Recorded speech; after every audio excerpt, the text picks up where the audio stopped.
Now, in the next 6 weeks, I'm going to get this shell of a 69 Plymouth Barracuda running and driving and race ready for Holley's Moparty in Bowling Green, Kentucky this September. Am I a little bit crazy? I don't know. I kind of feel like it, but I'm doing it. Now, before we go into the details on what the car looks like today, let's clean this bad boy up. And yeah, this definitely took all freaking day, so now I have no more light. But as you can see, everything has been emptied out of the trunk. The car is obviously in need of some love, but a lot has already been done to it. Now, I'm calling this episode 1 for a couple reasons. The first, and probably the biggest reason, which is going to shock a lot of folks that are already subscribed to the channel, is the power plant. Now, if you're subbed, you have been following along with this for the past few years, where I've been modifying this car heavily to fit a Viper V10. And I'll show you that engine now. As you can see, here's the V10. This is a crate engine, 0 miles. I got it upside down at the moment. I've done a lot to it to get it to fit the car. Notch in the oil pan, and then I've done some mods to the heads, head gaskets, 1.7 rocker arms, cam, windage tray, you name it. So this was going to go in with the T56 right here. And as of a month and a half ago, I decided not to continue with this power plant for a couple reasons. One, the V10 is a fantastic engine for road racing, and which is why I selected this as I built this car for the track. However, I picked up in March of this year a 70 Sport Satellite that we're converting to a Superbird clone to race, and this engine just would match perfectly with the Superbird, especially with that aerodynamic package, taking it on the road course. So the V10 and the T56 are going in the Bird. So what am I going to put in the Barracuda? Well, right next to the V10 is the 493 440 base stroker that I had in the Black Dart and raced last year. Now, I don't know the power levels on this, but I know it's wicked, and it's only got around 6,000 miles on the current package. I'm going to do a few things to it before putting it in the car, but this 493 is ready to essentially drop in and go. Now, I've got a 727 that I've had stashed in the corner, rebuilt for the last 6 years. I'm going to use it. It's a Big Block 727. And I got to make it fit. Now, the second reason why I'm making this episode 1 is I really haven't touched the car since like 2023. And at the beginning of this year, my New Year's resolution was to get this car running and driving on the road no matter what. While I can easily push on the V10, I just feel like that is going to be such a good package in the Superbird. I'll make the Superbird the road course car, and then I'll have the 69 Barracuda to be a little bit more drag focused. So I think the 493 is going to be perfect. In this video, we're going to drop it in, see what it looks like. Now, one of my biggest concerns when I was thinking about switching the power plant was, what does this mean for all the work that I've done thus far? Because if you're subbed to the channel, you know that this has actually seen quite a bit. You know, granted, it hasn't been recent, but a lot of work has been done to the car.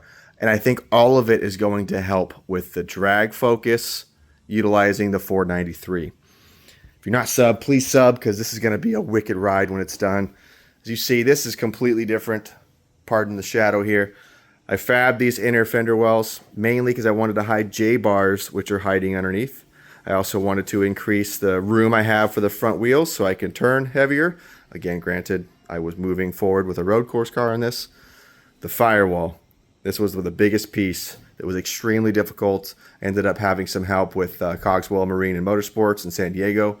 As you see, this has been pushed 3 inches back to accommodate the V10. And when I was doing this, I didn't do this for balance or weight transfer.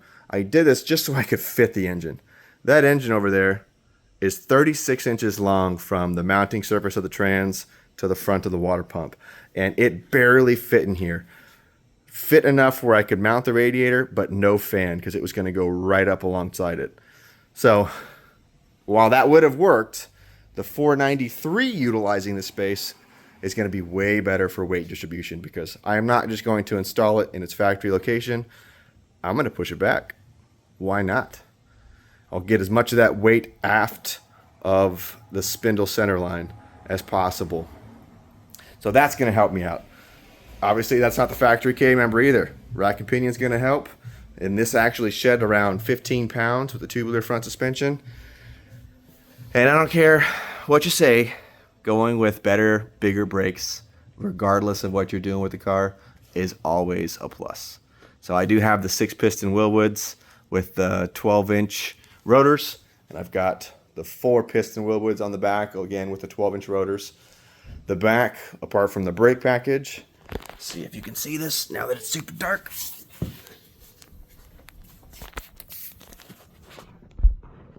This is actually a strange 60 with 373s. Also using the Hotchkiss lowering springs, the geometry corrected ones. And this is actually a B-body factory width. I ordered like that on purpose so I could mount this specific set of wheels and tires. As you can see, they just fit. This is a 10.5-inch wide tire, 28 inches tall. Moving into the interior, does have a new transmission tunnel, which was needed for the T56 Magnum. Now, obviously I didn't need that much extra space with the 727, but if I'm going to scoot the whole powertrain down and back, then I'm going to need the space. So the 727 will be able to fit in here. I'll still have a bunch of extra room on the tail shaft part. Not too concerned about that. If I ever want to go stick in the future, it's there. I'm also going to end up keeping the 3-pedal setup just in case I ever want to convert to stick. Not too concerned with the clutch pedal chill in there. I know where to find the brake. I've got a lot of work right here, as you can imagine. So I actually have a new wiring harness from Haywire, excuse me. It's a drag package with a 4-relay setup, and I'm going to be installing that in this car here. But before I do that, I'm going to rip out the dash pad, rip out the remaining stock wires, and fit everything else first. Ideally, I'd like to put the wiring harness right where the glove box is at. This steering column is a Motion Raceworks aluminum lightweight racing column. I need to still fit that, but before I can really mount that in place, I need to make sure everything in the engine bay fits. So a lot of work to do. Pedals, steering column, obviously roll cage, seats. Got to fix this door. Tired of that creaking. And going back to the firewall, I haven't drilled a whole lot of holes other than just the steering column. After I get that 493 in here, I'll pull it back out. I'll make sure to drill where the master cylinder is going to go, my fuel regulator, the holes for the pedals, and then I'll actually paint everything and reinstall it. And the last thing I didn't mention that I've already done on the car is it does have the US Car Tool Stage 1 kit. So it's got the subframe connectors, the torque boxes, and of course, as you saw, it does have a dash bar setup. The dash bar connects to the J-bars going to the front frame rails, so everything is tied together nice and tight. When I finish the roll cage, I will put a door bar connecting them, because the last thing I want to do is get into an accident and have that dash bar roll back, pinch my legs. So, got to get the roll cage in before I race it. All right, I am sick and tired of talking. Let's get that 493 in there.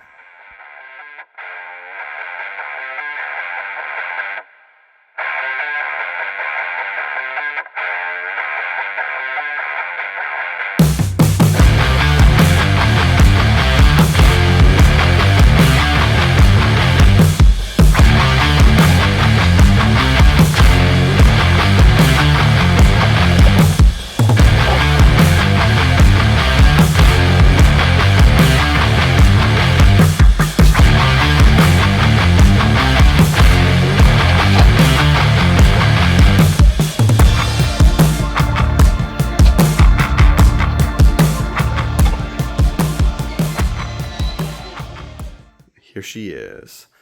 Now I wanted to push it back more. I wanted to go like 3 inches back and utilize all the space that I carved out for the V10. What you're seeing here is it pushed back a little over an inch. It's about 1.5 inches. 1.5 inches back and 1.25 inches.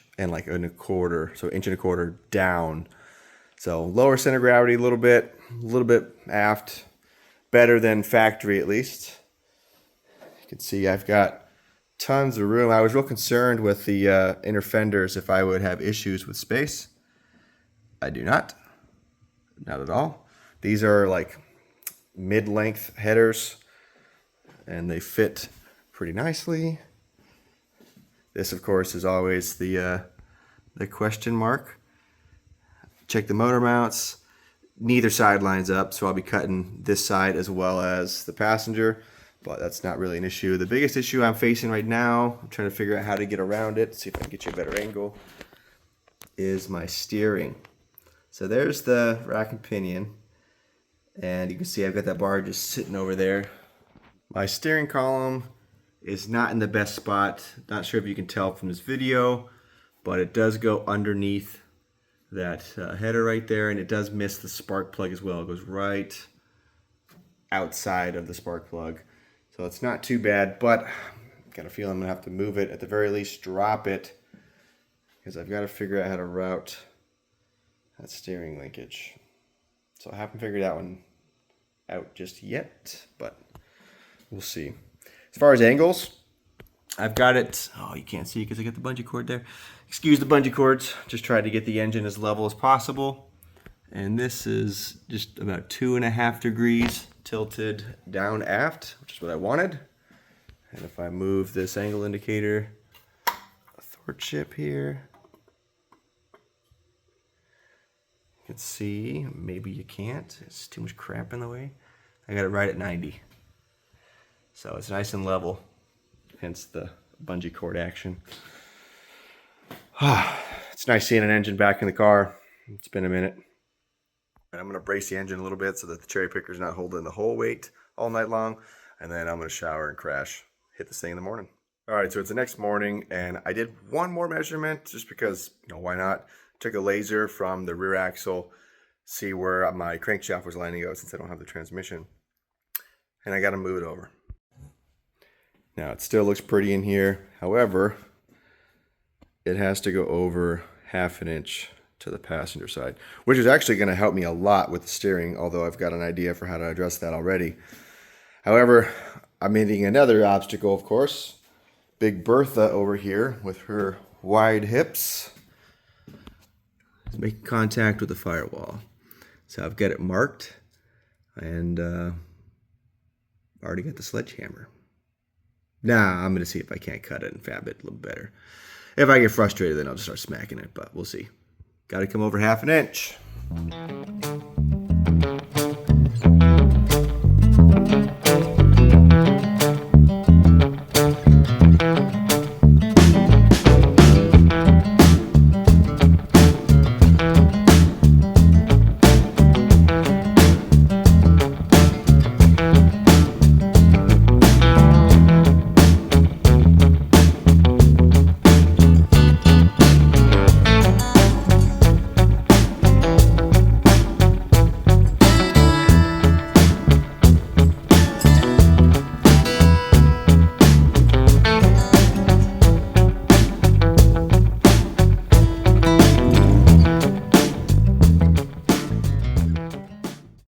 Okay, finally have all the mounts fabbed up.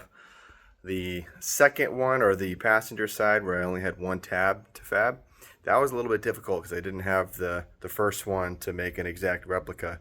I had to go take a bunch of measurements on the car. It's like 6:30 Sunday now. I started work this morning at 9. Have not taken a break or eaten anything, so feeling pretty fatigued. I'm gonna grab some grub after I show you what these mounts look like. All right, so I thought it was a good idea, or would be a good idea, to actually connect it to the motor mount.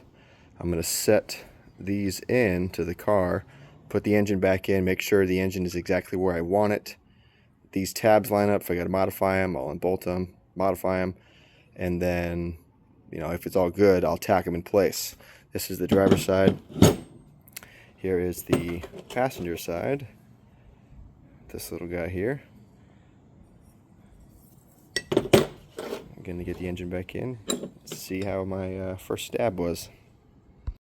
My fingers crossed that this is a quick and easy first time. It's good to go, tack it in place, and then I'm done. Some chicken in the house that I really want to eat. So let's get the engine back in, see how it looks. Guys, first attempt, it fits perfectly. Is what I wish I could be telling you right now. It's not even close.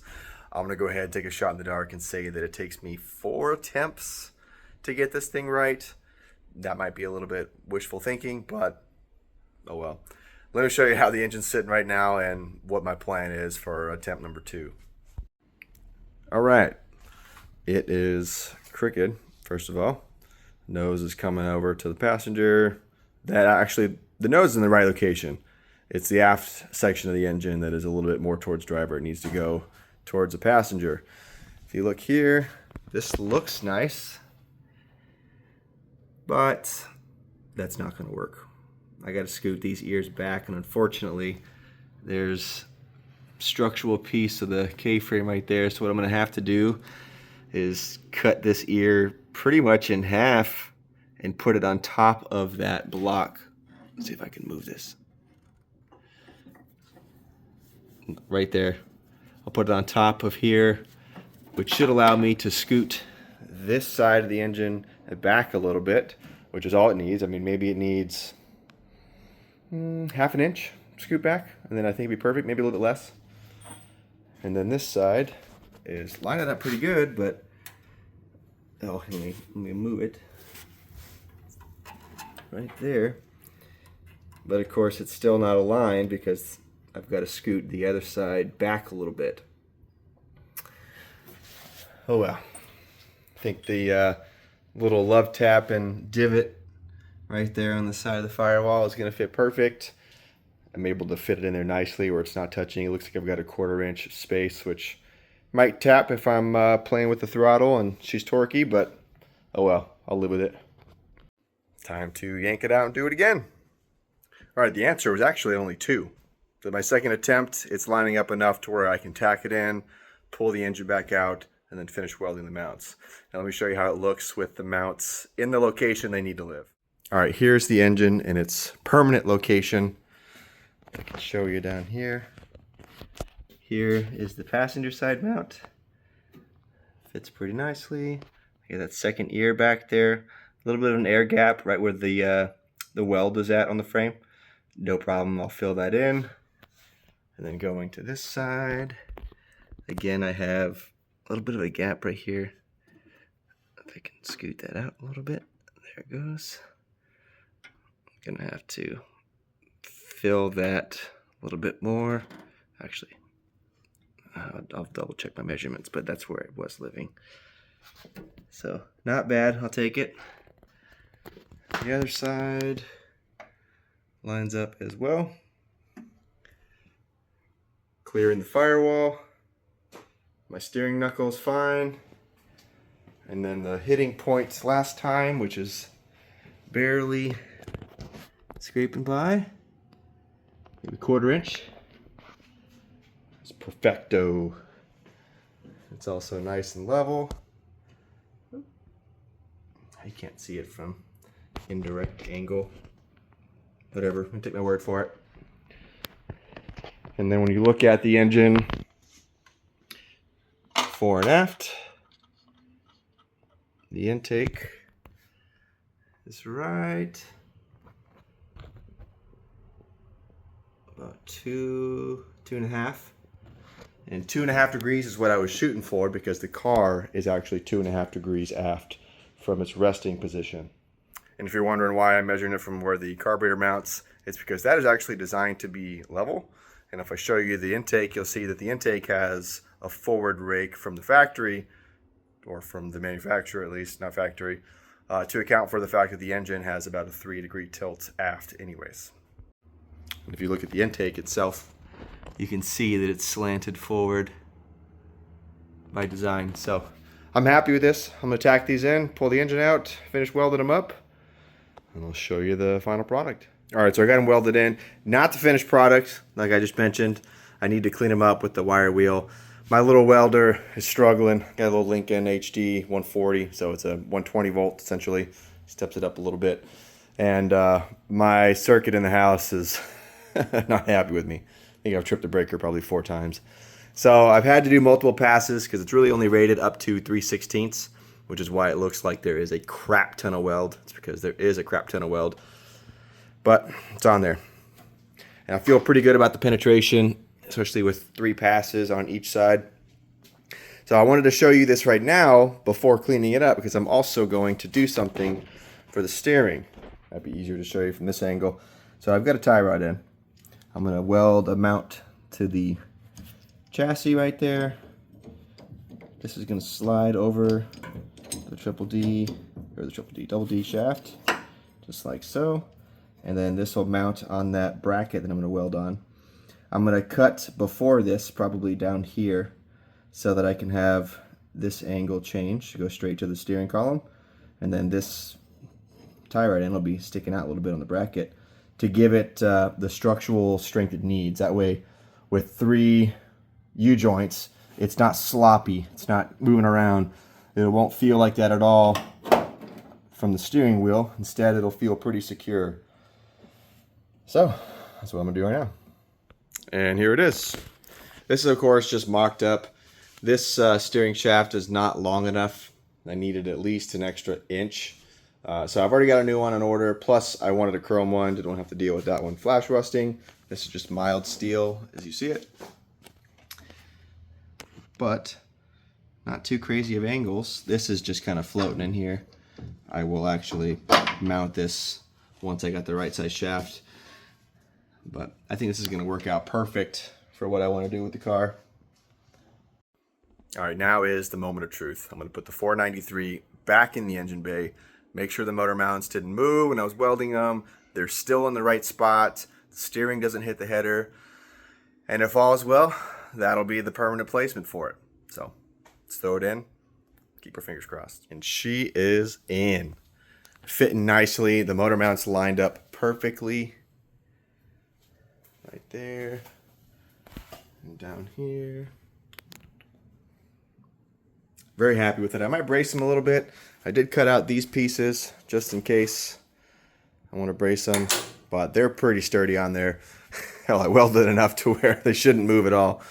I like the location of the block right now. I've got just maybe 1/4 inch of clearance right here after massaging that and then welding it all up again. But I'll take that. That's perfect. I'm happy with it.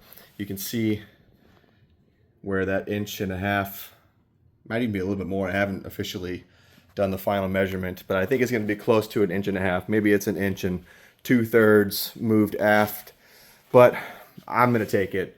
For every inch you move the engine back, at least on a big block, I can kind of calculate around 25 pounds shifted towards the rear wheels or towards the center off the front suspension, which is going to help, right?